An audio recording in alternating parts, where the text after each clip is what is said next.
So welcome to East Meets West, and today I have a special guest that I came across on our social media, not knowing that he's part of Guyana too. And today we have Robert Lee, and he's all the way from the UK, but actually a Guyanese born. And I know his heart is about helping people, and our program is all about adding value to others. But Robert come with a different kind of experience and expertise in what he does in technology side of it. And so today he's going to share with us a little aspect on the technology side and how can you leverage technology for your business or small business, large business, that you can be able to use it to get back some time for yourself. And as I said, Mm, he's going to be the one who's sharing a lot on that aspect. But a little bit about Robert is that he has been a CEO for 9 years. And so he understands these things. He has background in ISO and video production. I think he's very talented in so many different areas, as he also work with different organizations and WWF, NetWest, and Google, and all these different places, and developing softwares, helping with website designing, and CMS and e-commerce systems. So, as I said, he is just perfect to discuss this topic here today and to share mm. and also, I'm gonna ask Robert. Yes, there's so many things on his bio that I can share about him, but I'm gonna let him also ask because I know he's working on some exciting new projects too. That so that he can share a little bit more about himself and also, what are some of the things he's working on as we get into this topic about leveraging technology. So, Robert, welcome to East Meets West, and tell us a little more about you. Thank you very much, Shanti. That's such a lovely introduction, and I'm so glad that you mentioned to people that I am actually Guyanese by birth as well. So yeah, I think it's really good for people to understand that because I was born and I was raised in Guyana up until I was 14-ish, and then I am migrated over to the UK. Um, and I went to South Road Nursery School. I went after that to St. Margaret's Primary. And after that, I went to QC and I stayed there for a few years and yeah, then came over here. Um, so I understand Guyanese culture. I was brought up in it and I completely, I miss it a lot. The way how you could just walk into somebody's house and you could just stay there for a little while and then end up staying for the whole evening and just kill a whole evening like that. I don't know if that still happens today, but that used to definitely happen at my grandmother's house. And her place was in the Pomeroon, actually, in a little village called 𝐲𝐶. Um, so yeah, I've seen both town life and I've seen what it's like in the interior as well. So yeah, it's really good to come back and share some of my experiences that I've developed over the years being in the UK. I used to work at many different places. I worked at NVIDIA. I think that's probably the most valuable company now, potentially in the world, in terms of pure stock price.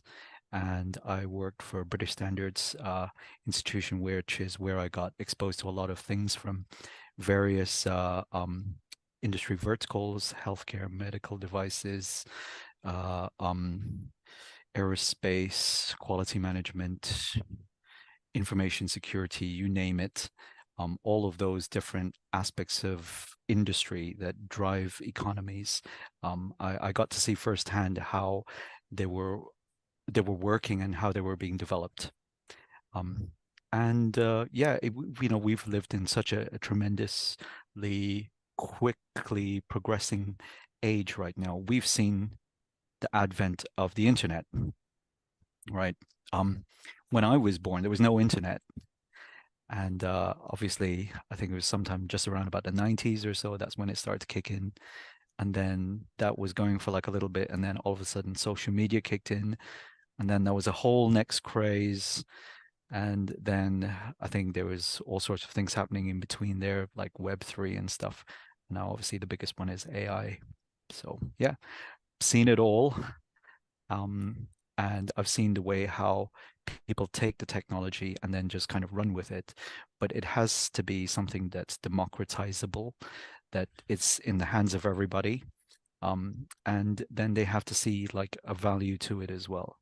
Because if you'd have told me right at the beginning of the age when the internet was first, you know, coming to the fore, that you could literally go on YouTube and do some silly kind of video about something and then get millions and millions of views and then make money from it, I would have been like, what you want about?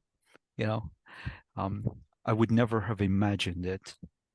And that's exactly kind of the way how it works right now. So all of these things that we're seeing that we think we have an idea of how it's going to pan out, it's probably not even going to be that case in about 5, 6, 7 years time from now. So yeah.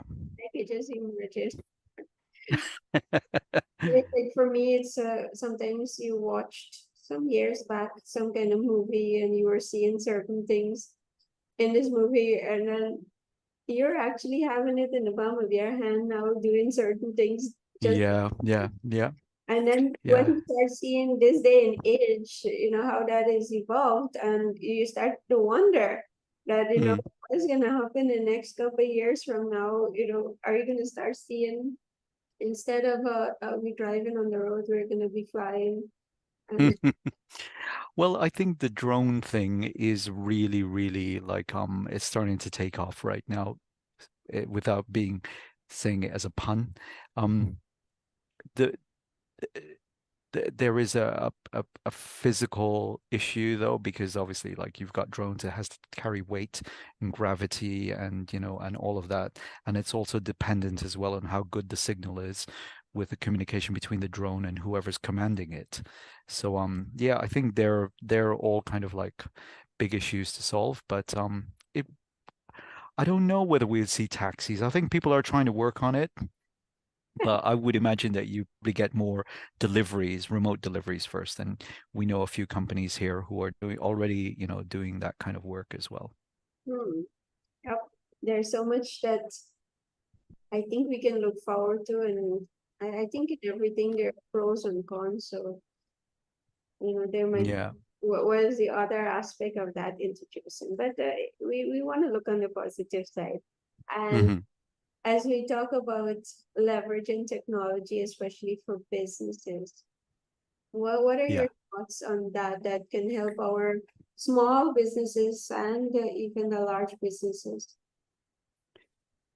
Um, so I think the fundamentals of business never really ever change. I think uh, for me, in my mind, there's only four things. So keep your costs down. That's number one. The second one is grow your revenue, and you either do that through volume or through charging higher prices. The third thing is make sure that whatever you're doing is tax efficient. So, you have to try and do it so that you minimize your tax exposure as much as you can. Um, and then finally, the fourth thing is you have to have enough put away to not go and repeat the same cycle next year, but to grow it. And that's a fundamental thing that people kind of, I've seen businesses go bust because they just think, oh, I've made a chunk of money this year. I will then go buy a new car. I'll go da da da da, go on 50 holidays or something like that, or go spend it on something which is gonna might be an asset. You never know, but um, they never really ever think for the future. And I think those are the fundamentals that really, really need to be instilled in businesses if they are to ever last. You can start a business and it would work for maybe a few months or whatever, but it won't last if it won't survive if those four things aren't adhered to. Uh, in terms of making that machinery work, you can employ technology at all stages of that cycle. So let's think, for example, keeping your costs low, right? You have your fixed costs and then you have your variable costs. But the fixed costs are going to be the things that are always going to be present, and you will have to fork out for it, depending no matter how much you produce. And those are the things that you want to make sure that you get absolutely best quality, but at the cheapest possible price. And how you do that, there's so many ways of starting to do things like this right now, from a business perspective. So people use all of the software packages either from Microsoft or from Google. The ones that we prefer, the Google variety, because when we started out, we didn't have enough money to go afford the Office packages and so on. And we've stuck with it over the last few years, and actually it's turned into its own quite robust ecosystem right now. So we can send emails, we can send process all of our Excel spreadsheets, but they're called sheets. We can make sure that we have like presentations and so on, and documents can be stored in docs.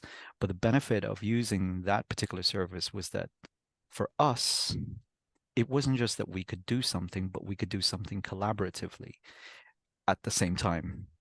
So Google Docs, for example, allows me and my colleagues in Guyana or in the Ukraine or in any other part of the world to just literally work on the same document exactly at the same time with no issues of something called concurrency. That means if I change something and then somebody else changes something, then there are very little issues because it's so quick, right? Whereas what we found with the using like Word docs previously, you'd have to work on a document and then you'd send it to somebody, they'd send it back to you. It causes too many issues. You'd have version 1.7 million, that kind of thing. And it wasn't actually you could quickly get data which not necessarily is corrupted, but the integrity of it wouldn't be there because you didn't know if you were working on the correct version or not. So yeah, things like that have made our business work much more functionally, efficiently. And yeah, we were just really happy with the way how it's going now. Yeah. So I do hear you when we talk about cost and with softwares that are out there. There are people who are developing. There are so many people studying in this field here now that are writing softwares per se. And Mm, but when we think, yes, about the business side of it, is that when you talk about expense and using certain things, I'm coming down to the lowest here that there are people who still haven't come on board yet with using a computer per se to track their sales or their expenses. mm, I'm coming down to the real basic. Comparing to larger company have really good software in place, mm, monitor all those things, and to make it easier and all of that.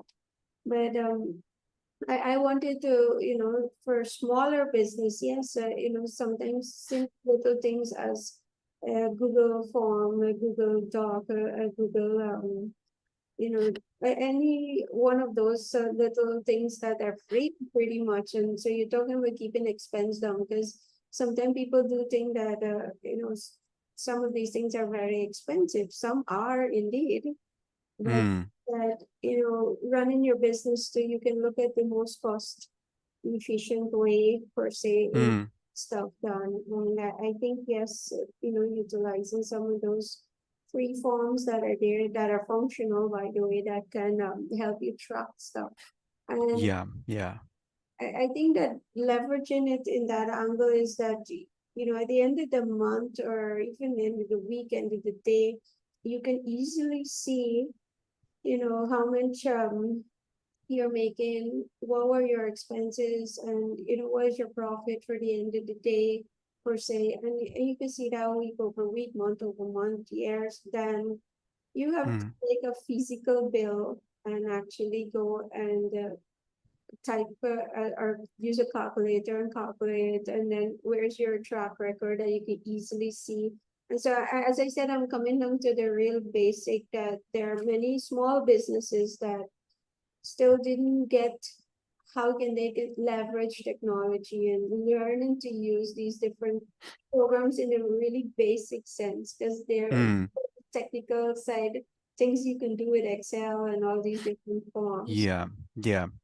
No, I completely agree. I think yeah, just the very basics of business is it you people can do the mental arithmetic, and figure it out.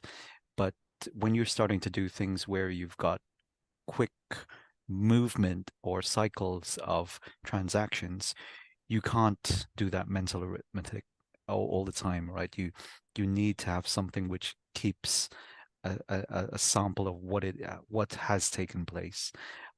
So that's where the technology enables that to happen.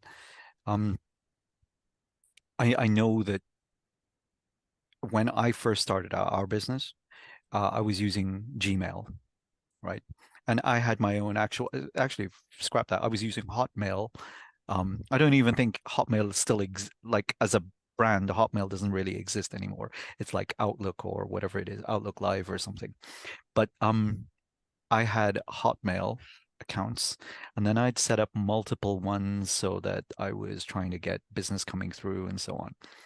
But in the back of my mind, I would kind of like look sometimes at some of the emails I was getting back from other people, and I would see the name of the bank or the name of the company that I was working with in the email, itself. And I was like, how did they do that? Like, how did they get that to work? Did they make a deal with Hotmail or something like that? Or I was trying to figure it out for the life of me. And then um, we did start the business off with like Gmail, and we had I can't remember, it was Robert Lee or something like that at gmail.com. And then when we bought more people in, we were using that. But it quickly dawned on me that if you get people to come on board and they're starting to use that, how do I then make sure that I am able to then keep track of the data that's being shared back and forth? Because that email address, let's say it's somebody that I hired tomorrow, and if they're using just a standard Gmail account, that's their private Gmail. It's not mine, but I'm asking them to work for me, right? I need to have something in place which says this is a ring-fenced bit that you can use my assets, but it's my company, right? And all of the data remains within the confines of the company. So if you leave tomorrow, I could deprecate that email address. I could switch it off basically, but still retain the data from it, right? And that was one of the key things I was like, because I don't want somebody else to then, let's say, for example, they've got customers that they're dealing with, etc. What happens if they leave, right? What's going to happen if they, um, and they're talking to clients right now, and for some reason, it could be not for necessarily bad reasons. It could be they had a death in the family or something, and they just said, "Look, I can't deal with this anymore. I'm just going to have to, give up work in order to, let's say, take care of my kids or something like that." And yeah, and through no fault of their own, they leave, and yeah, you're stuck between a rock and a hard place. You've got no access now. But if you have got systems that can grow as like corporate systems, then that makes you have that fail-safe system in the back end where you can go in and you can see what somebody's sending emails to that particular email address, even if that person no longer works there. So that was one of the biggest things for me. And then obviously the first was like making sure that I could put my company name in the email address itself. I think that's a really, really key thing. I think I went to a few places recently. I'm not going to name names, but it was some big institutions which I was expecting, and this was Guyanese related institutions. And I was like, oh my God, they've got a Gmail. Like it's a Gmail.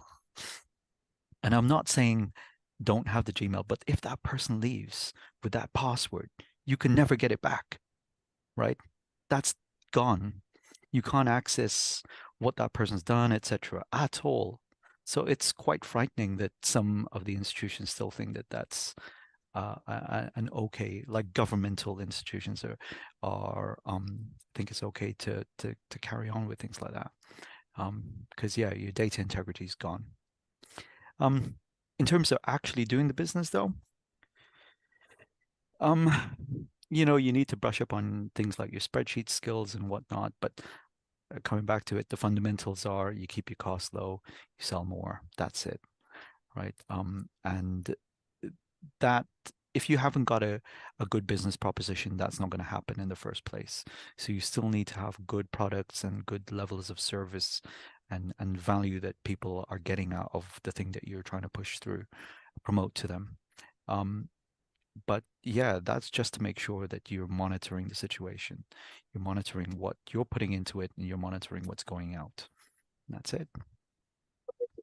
I coach few people, and I would say out of this 50, 95% of them, when you ask them about their dashboard, as in their company's dashboard, they're not familiar because Hmm. they don't have real-time data coming to them and stuff like that, that they could see what's happening in their businesses. So I'm talking here about small businesses. I know Hmm. that for larger companies and business, they might have the right technology in place to give them real-time data. But it's something, and that's why, even for our mindset, is that Hmm. we can see things as, an expense. So yes, maybe if you now started your business and you have, finance constraint per se to do certain things, but then there's certain free things that you can start with. And as you Yeah. build your business, then you introduce something, with a subscription or something that is going to give you more access, Mm. that is going to help you to make better decisions, especially in your financial side. But there's Sure, sure. the other, technology that are out there. And I think we were talking about even, the website and the e-commerce aspect even in Tagana, that, because I won't say they're not open per se to shopping online, because people do go and shop on Amazon or some other Mm. website that they want something. But Hmm. in Ghana per se, it's not something that I see have taken off. And I know there are many other reasons for that too. But it's shifting a mindset that, then you have to go into a physical store.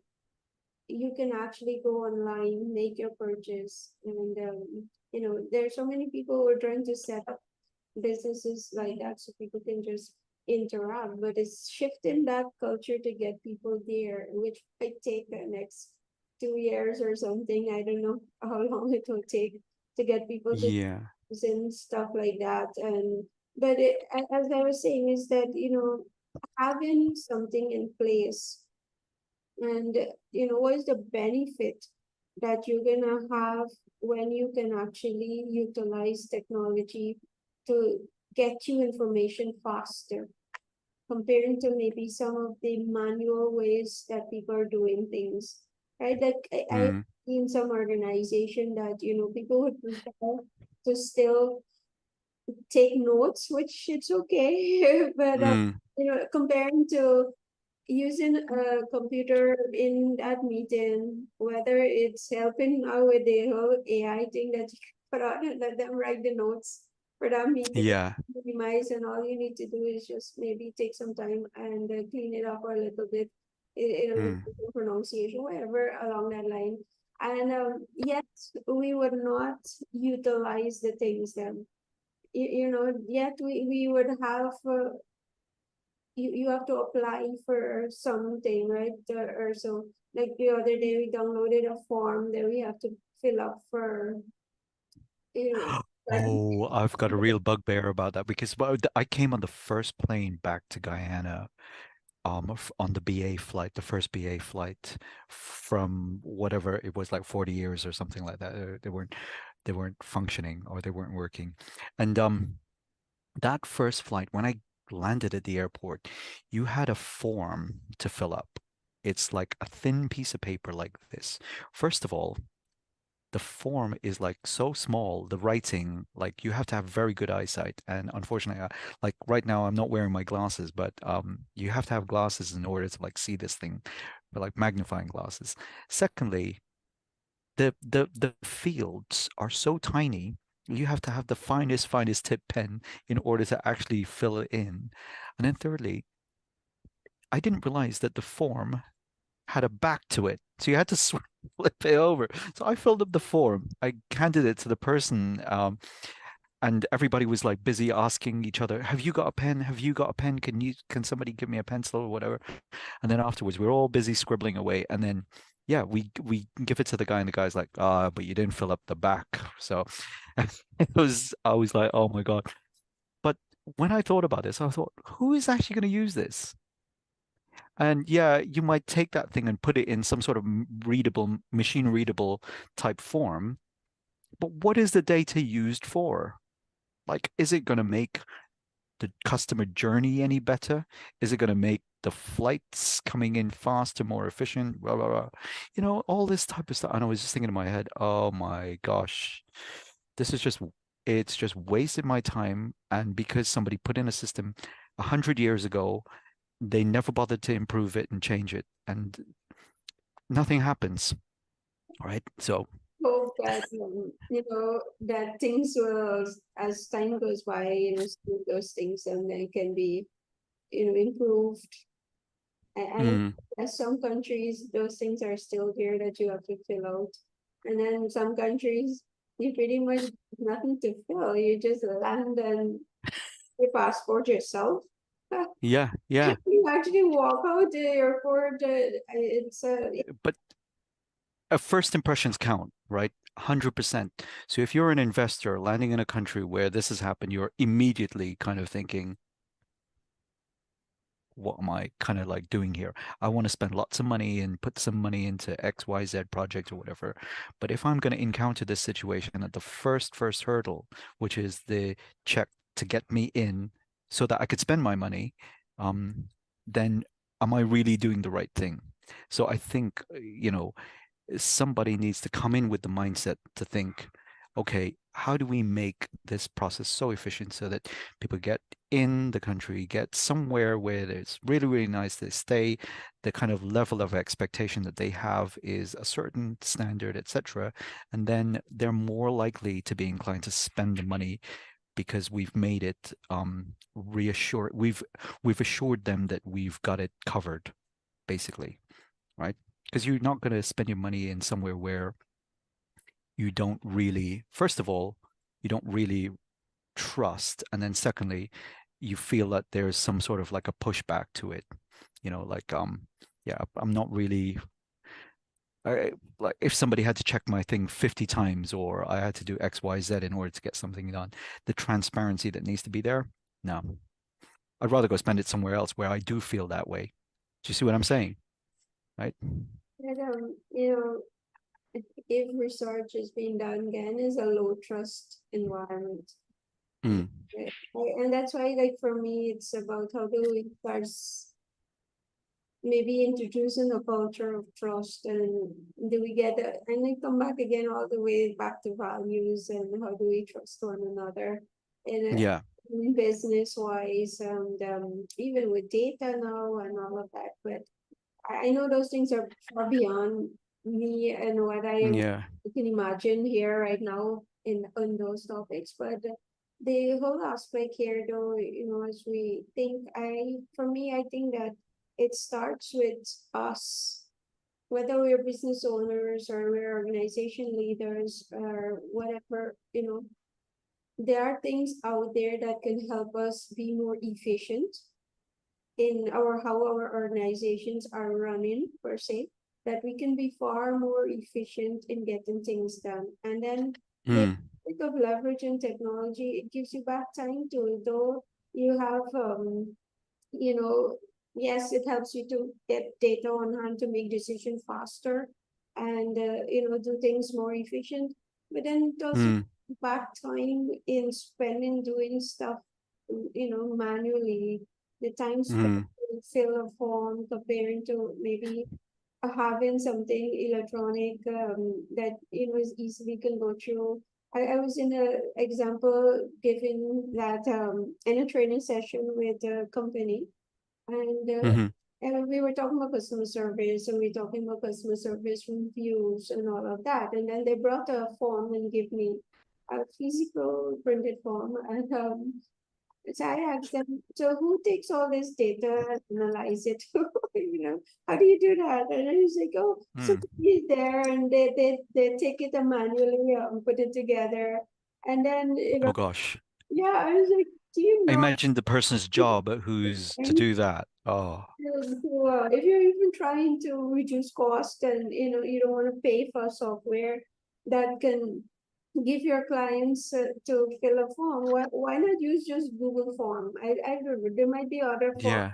that are cheap that you can actually just get a link and then that form, the person fill it out. You're going to get a report, on each one of those ratings that you got there. Oh, holistically, if you have 10% Mm, interacted with you, you can get to see a data showing like every, out of 10 person, how many of them rated you where, and you just get a percentage or even a pie chart come out with whatever, and you can easily see, okay, maybe this is the area I need to work on more, or we need to focus on an improvement here.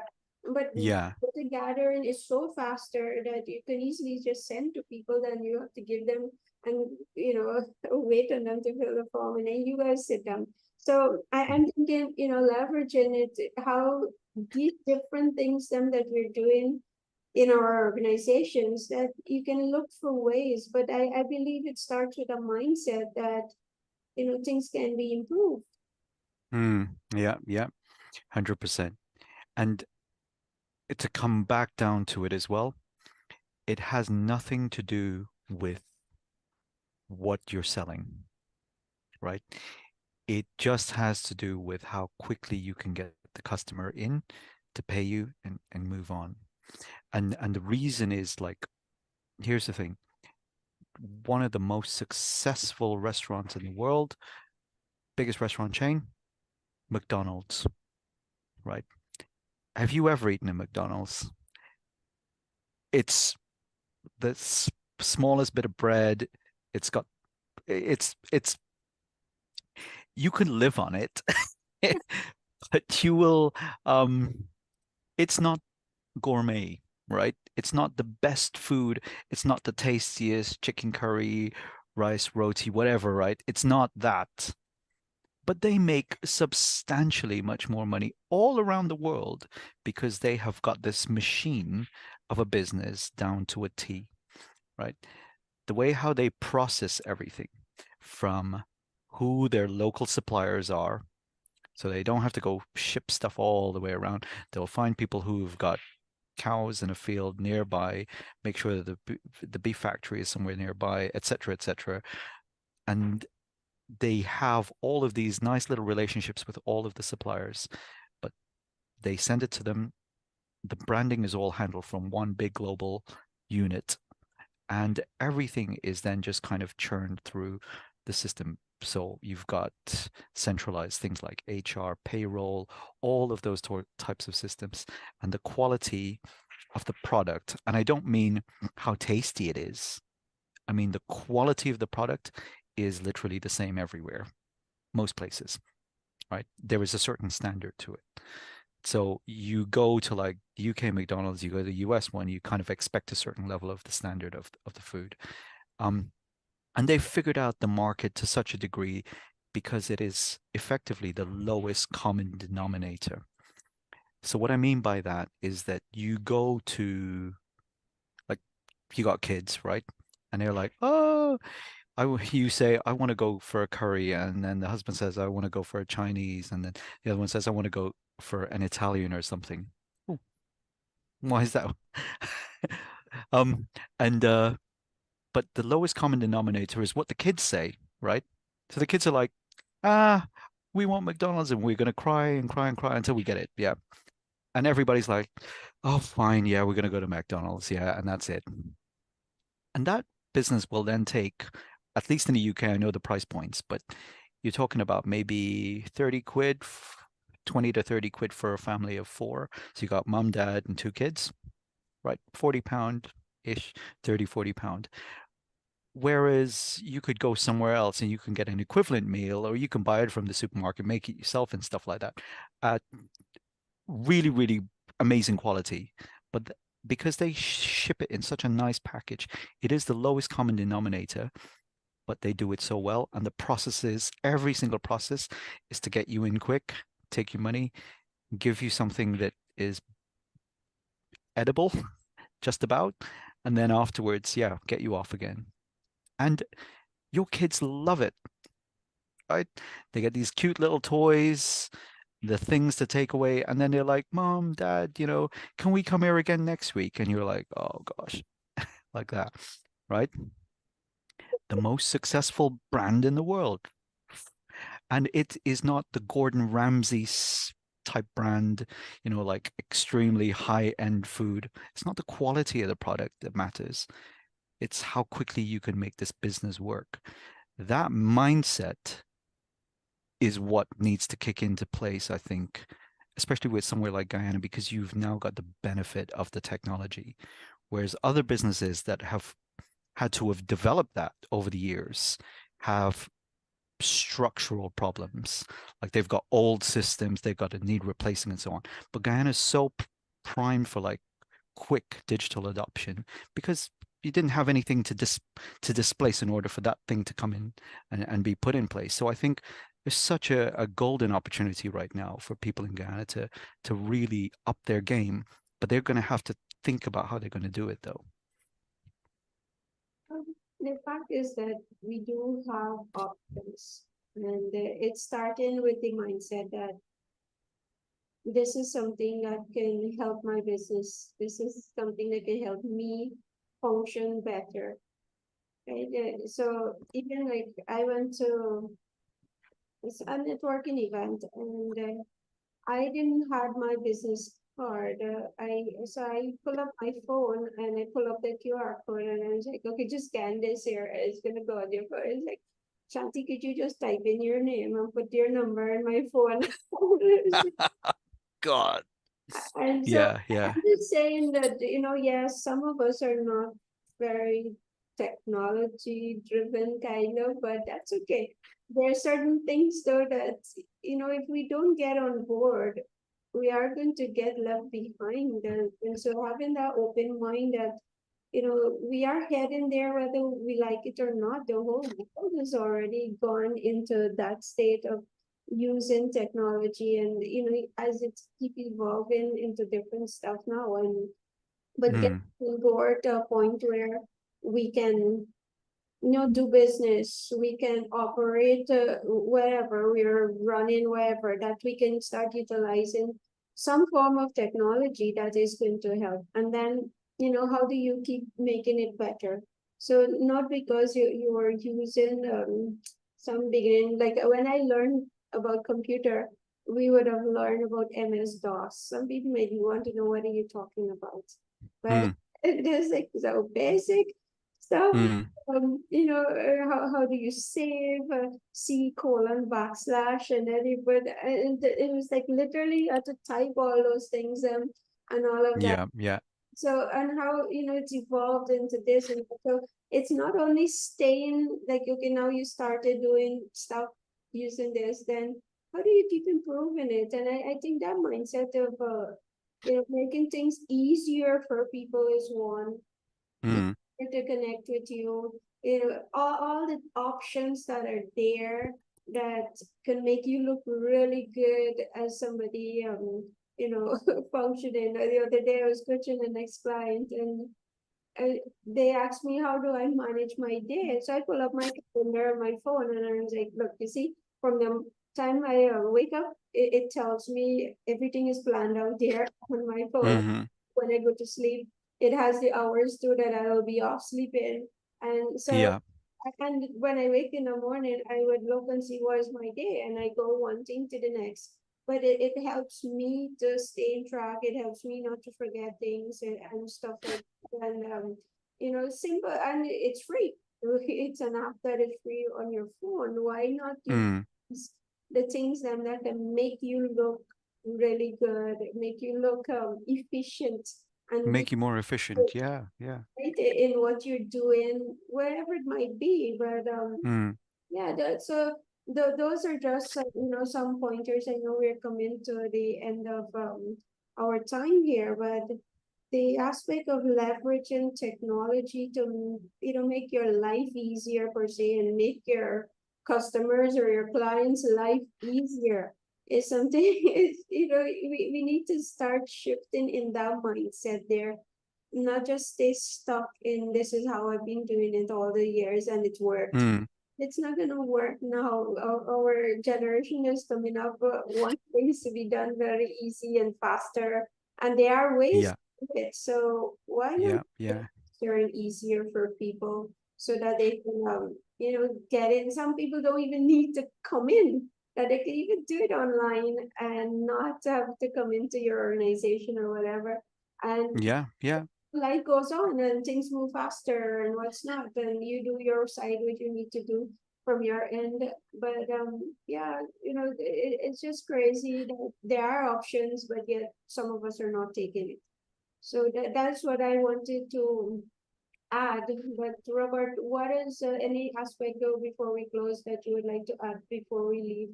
And just to help people, in their mindset, why should they switch, or, any aspect that can benefit them, that's what technology will do for them.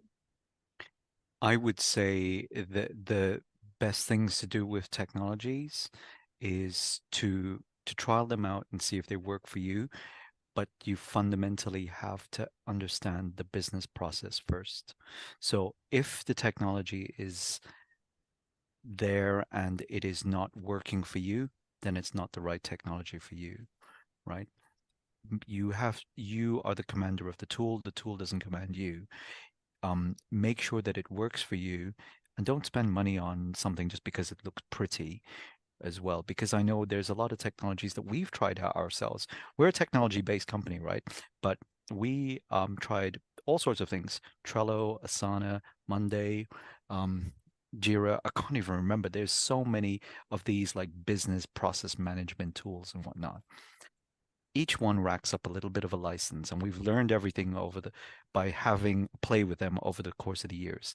But each one required configuration, getting it all set up, putting in the data, and then afterwards we like, oh yeah, we did really, really well by putting in this data, but is it actually useful for us? Nah. Yeah. So we're like, okay, that's a cost. Remember that first rule of the business? Cost. Strip it out. If you don't need it, you don't need it.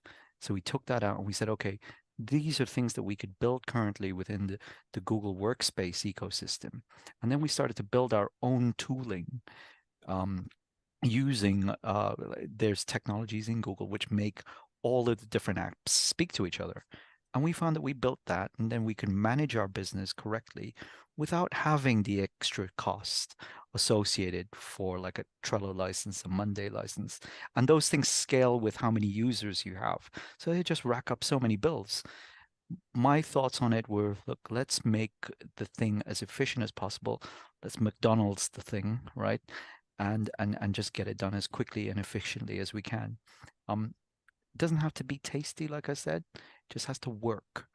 And that's what we did. And yeah, our business is, I don't want to say our business is thriving as a result of it, but it certainly doesn't, it strips out the things that we don't need to see, we don't need to configure, because we've done the hard work already right at the beginning. And now it's just working the way we want it to. We master the tool doesn't master us. Yeah. Cool. Robert, I know, it's always a pleasure having people taking time out from their busy Mm, schedule, and I just want to let you know we appreciate you, letting us know also, some of these aspects of where technology is concerned, and I know also you do a lot of work in line of that, and so yeah. indeed is getting the right tool that can work for you. And I also tested other things that doesn't work out, doesn't give, but then don't just give up, find what it can work for you and what can make life easier for your team, life easier Mm, for your customers and all your stakeholders, that make it easier for people. And as yeah. Yeah. yourself too, and how you manage in your team and all of that, and your business or your organization. But utilizing what is out there that can make things easier for you, and be open-minded to know that it's okay. And because some people totally don't trust certain technology too, or even trust technology that Yeah, yeah, spying on them, and those are all possibilities. But at the same time, yeah, as looking into security aspect of what you're putting in is also important, and 100%. Yeah.